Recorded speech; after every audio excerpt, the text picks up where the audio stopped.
Bonjour tout le monde, dans cette vidéo qui fait suite à la précédente, je vais vous montrer comment utiliser des tampons qui n'en sont pas vraiment. Voilà, ce sont des tampons digitaux. Je vous ai fait une vidéo sur le sujet et voici le genre de résultats qu'on peut obtenir. Alors on peut vraiment faire énormément de choses, on n'est absolument plus limité que ce soit dans la taille ou dans le motif qu'on veut utiliser. Tout ça, c'est grâce à Creative Fabrica. Je vous ai dit qu'en ce moment, il y a une super offre qui vous permet d'obtenir l'abonnement pour 47 € hors taxe par an au lieu de 348, donc c'est une énorme économie. Donc je ne vais pas revenir dessus parce que j'ai dû vous rabattre un petit peu les oreilles avec ça dans la vidéo précédente. Pour l'instant, on va se pencher sur les polices puisque c'est surtout de ça dont il est question. Donc nous avons sur Creative Fabrica énormément de polices. Je ne vais pas revenir dessus parce que je vous en ai parlé dans la vidéo précédente. Nous avons des polices manuscrites qui sont très très intéressantes, mais ici, je vais faire le focus sur les dingbats. Je vous ai expliqué également ce que sont les dingbats. Ce sont des polices qui sont symbolisées sous la forme d'images et toutes ces images en fait peuvent naturellement se transformer, si on veut, pour nous les scrapeuses, en tampons tout simplement. Donc alors là, je peux vous dire que le champ des possibles est énorme, il y a beaucoup de choses à faire avec tout ça. On peut utiliser beaucoup de styles, beaucoup de choses différentes, et on a également des polices qui sont des polices tout à fait standards qu'on peut télécharger également. Donc n'hésitez pas à prendre l'essai gratuit, comme ça vous aurez accès à 10 produits pour voir un petit peu comment fonctionne Creative Fabrica. Vous allez voir, c'est très simple, une fois que vous l'aurez pris en main, c'est très intuitif. Vous avez ce genre de polices qui sont magnifiques. Alors je pense notamment si comme moi vous avez une machine de découpe électronique où vous allez pouvoir faire des textes pour vos albums, pour plein d'autres choses. Vraiment, on n'est plus limité du tout, on n'est plus obligé d'avoir des dizaines et des dizaines de dies qui prennent beaucoup de place, même si on aime beaucoup nos dies alphabet, c'est pas le problème. Mais ce que je voulais surtout souligner ici, c'est qu'une fois qu'on a contracté l'abonnement par exemple, ou si on reste sur l'essai gratuit, on a accès à pas mal de choses et ça nous permet vraiment d'avoir beaucoup de ressources et c'est ça qui est vraiment bien. Par exemple, on peut aussi essayer la police qu'on a sélectionnée pour voir un petit peu quand on écrit quelque chose ce qu'elle va donner et se rendre compte en fait de ce qui sera soit imprimé, soit découpé par nos machines. Donc ça, c'est vraiment super. Donc je vous encourage encore une fois à essayer Creative Fabrica. Le lien vers le site est dans la barre d'information et une fois donc que vous aurez vu un petit peu ce qui se passe là-bas, vous allez vraiment prendre plein les yeux et je suis sûre que tout ça, ça va vous plaire.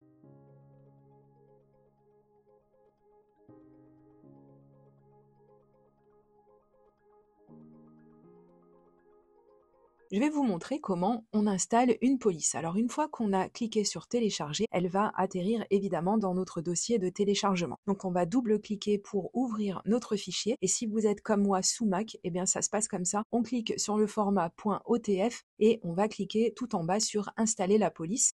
Et la police va s'installer dans le livre des polices et on va la retrouver dans notre système, que ce soit sous Word, que ce soit sous PowerPoint parce que c'est ce que je vais aborder dans la suite de la vidéo. Donc justement, PowerPoint, pourquoi? Parce que, alors ce n'est pas un logiciel vraiment de création à proprement parler, c'est un logiciel qui nous permet de faire des présentations, mais là on va pouvoir s'en servir pour éviter d'utiliser des logiciels qui soient vraiment trop compliqués pour ça, par exemple Photoshop ou autres, qui sont des logiciels qui ne sont pas gratuits, PowerPoint non plus, mais il faut savoir qu'on a des logiciels qui ressemblent beaucoup, donc cherchez sur votre machine personnelle, vous allez trouver quelque chose qui y ressemble. Donc si vous êtes comme moi sur PowerPoint ou un logiciel qui y ressemble, donc ça va se présenter comme ça sous forme de diapositives qui sont orientées au format paysage. On va se séparer de la présentation initiale, donc on sélectionne les deux éléments et on les enlève. On peut les garder, c'est pas gênant, mais là je voulais vraiment qu'on parte sur quelque chose de très simple. Donc ensuite, suivez bien le tutoriel si vous êtes un petit peu perdu. N'hésitez pas à mettre au ralenti et à bien suivre les mouvements de la souris. Donc je vais cliquer à tous les endroits qui sont indispensables, enfin dans ma démonstration pour vous montrer un petit peu comment on exploite les polices et les dingbats qu'on a pu télécharger. Donc tout simplement ici pour mon premier exemple, j'ai tapé une première suite de lettres, tout simplement A, B, C, D jusqu'à G. Je vais dupliquer. Alors ça, c'était pas forcément utile, vous allez voir par la suite, mais vous pouvez quand même le faire. Ça va vous permettre d'avoir plusieurs résultats les uns à la suite des autres.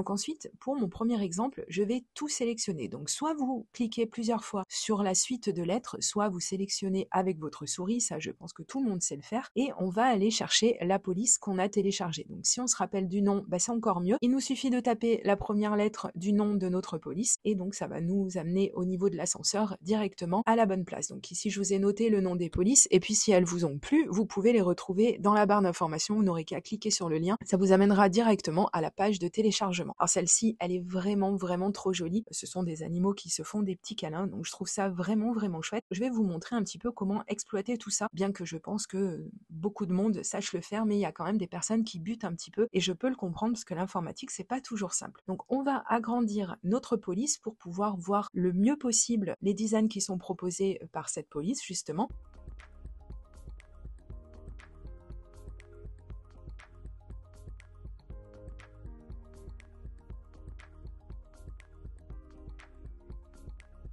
Et donc, comme vous le voyez, j'ai fait gicler les copier-coller que j'avais fait au début. Mais si vous êtes perdu, laissez tomber, c'est pas très grave. On va rester déjà sur ce premier exemple. On voit que les lettres sont devenues, comme je vous l'ai dit, des images. Donc le A, ce sont les huskies, le B, c'est les petits chiens, le C, ce sont les hippocampes, etc.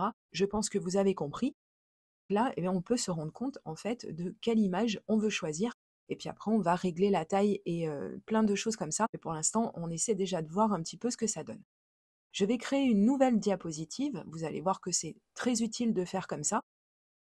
Et encore une fois, je vais me séparer de mes zones de texte qui sont là par défaut, mais vous pouvez les garder, vous pouvez vous en servir. Donc vous pouvez soit les sélectionner toutes les deux manuellement, soit vous pouvez tracer un cadre autour et appuyer sur effacer et ça va tout enlever. Donc je retourne sur ma diapositive numéro 1 et là je vais devoir faire le dur choix de sélectionner une seule image parce que bon, évidemment on a envie de tout imprimer et de tout coloriser, mais là vraiment on va rester sur un seul exemple pour rester dans quelque chose de très simple.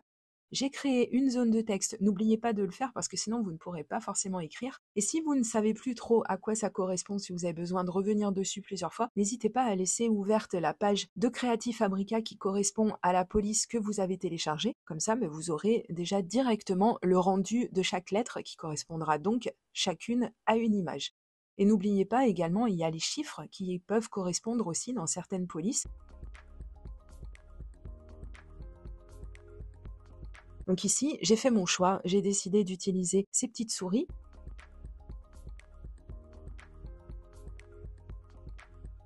Et donc, je vous montre un petit peu comment on va procéder. Alors, vous voyez, c'est ça qui est vraiment génial avec les tampons digitaux, c'est qu'on n'est plus jamais limité au niveau de la taille. Donc si on veut se faire un méga coloriage au format A4, puisque ce qu'on voit, la feuille blanche qu'on voit à l'écran, ce sera exactement ce qui sera imprimé. Donc il va falloir faire une petite gymnastique avec son cerveau pour se dire, si je mets telle chose à telle place, eh bien ce sera imprimé à tel endroit sur la feuille. Voilà, donc ça après, vous allez faire comme moi, vous allez vous tromper les premiers temps et puis après ça va venir automatiquement. Donc on a plusieurs options. Ici on est, comme je vous l'ai dit, sur un format paysage, donc c'est-à-dire qu'on a la largeur de la feuille. Donc nous en fait, ce qu'on veut pour un petit peu économiser du papier, c'est essayer de mettre les éléments un petit peu comme si on les avait tamponnés nous-mêmes. Donc je vais essayer de placer ma souris le mieux possible. Il faut bien cliquer sur les endroits que je vous montre. Donc si vous avez besoin de tourner votre tampon comme je l'ai fait moi-même, vous allez sur la petite flèche qui vous permet de le faire. Et n'oubliez pas que vous pouvez mettre exactement à la taille que vous voulez. Je vais illustrer ça dans un deuxième exemple, comme ça je vais pouvoir remplir plus ou moins ma feuille et surtout pouvoir créer deux cartes directement. J'ai recommencé, j'ai tapé A, B, C, D, etc. Et j'ai pris une autre police que je vous ai listée à l'écran. Je vais l'agrandir une nouvelle fois pour qu'on puisse voir un petit peu ce que ça donne.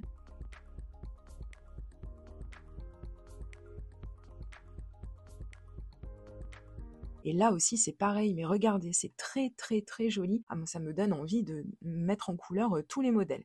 Mais bon, arrive un moment, il va falloir choisir. Donc, je vais tout simplement prendre la lettre A, donc c'est le premier tampon digital qu'on voit.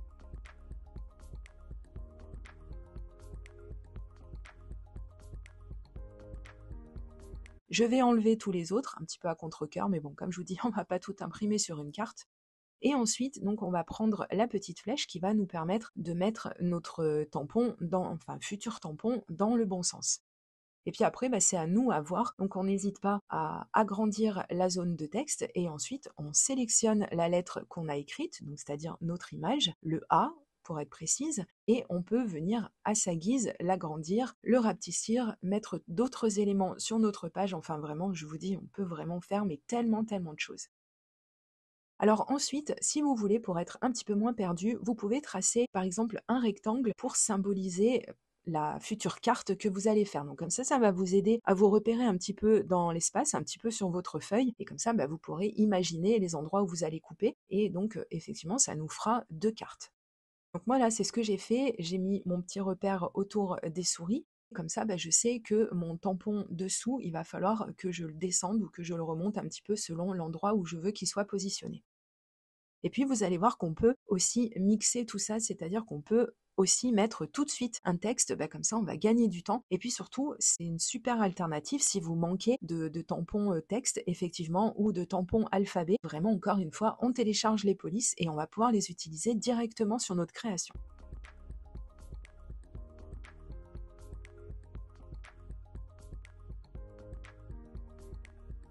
J'ai choisi cette magnifique police parce que c'est de la calligraphie et que j'aime beaucoup, beaucoup tout ce qui est calligraphie. Alors là, encore une fois, c'est la gymnastique du cerveau. Il faut imaginer notre feuille dans le sens où elle sera imprimée, où elle va sortir de son impression. Et donc, c'est pour ça qu'il est toujours utile de savoir comment bouger les éléments qu'on a placés sur notre feuille.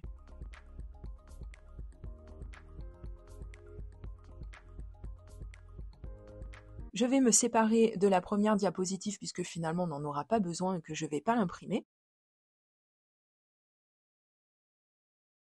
Donc là, je suis prête pour imprimer. Alors, je vais faire disparaître mon cadre. On n'est pas obligé parce qu'on pourrait très bien l'imprimer comme ça et couper par la suite. Et ensuite, on fait CTRL P ou commande P ou imprimer tout simplement. Ça, c'était les raccourcis clavier. On va effectuer les réglages pour dire à notre imprimante qu'on va imprimer sur du papier un petit peu épais. Et je vous conseille d'imprimer en qualité brouillon, comme ça l'encre aura tendance à sécher beaucoup plus vite.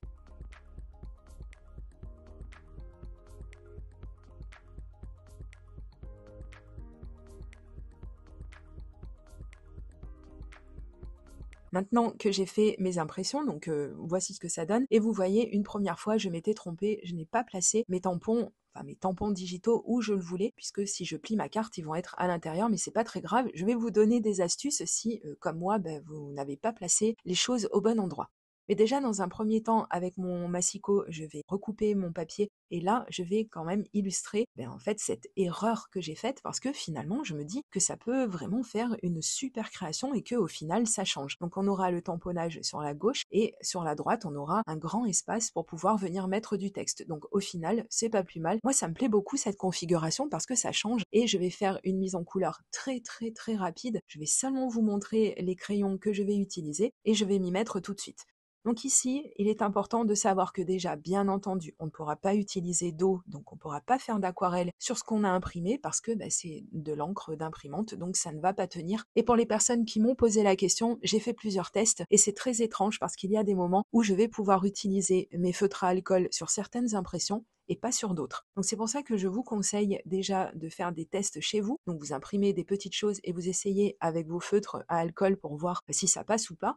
Et surtout, pensez bien à imprimer en mode brouillon. Donc, c'est-à-dire qu'il y aura moins d'encre. C'est pas pour ça forcément que vous aurez une impression en gris. Vous voyez, la mienne, elle est noire, donc il n'y a pas de problème. Mais c'est juste qu'il y aura un petit peu moins d'encre qui sera mise sur le papier. Donc, ça aura tendance à sécher beaucoup plus vite. Donc, si vous voulez utiliser vos feutres à alcool, j'ai fait l'essai. Donc, ça ne fonctionne pas sur tous les papiers. Mais si vous voulez les utiliser, je vous conseille de laisser sécher votre impression pendant, par exemple, quelques heures. Comme ça, vous mettrez toutes les chances de votre côté. Mais ici, j'ai utilisé l'écran de couleur, donc c'est allé tout seul, je n'ai pas eu de problème.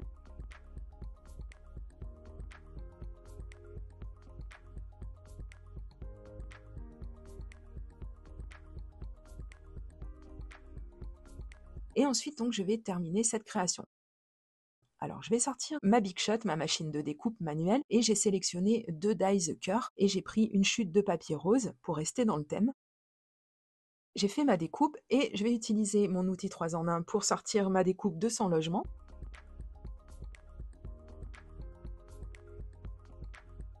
Je vais mettre de la colle à l'arrière.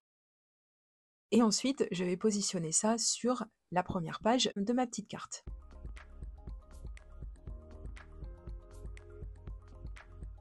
Donc voici déjà dans un premier temps ce que ça donne. Je trouve que cette carte, elle fait sens. On a un petit rappel à l'intérieur avec un autre cœur de la même couleur. Je trouve ça vraiment, vraiment joli. Donc n'hésitez pas à me dire ce que vous en pensez dans les commentaires parce que ça me ferait vraiment plaisir de savoir si cette carte vous a plu.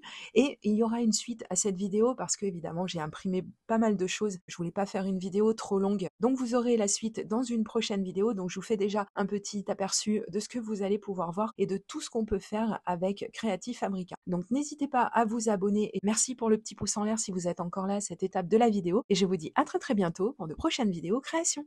Gros bisous, bye bye.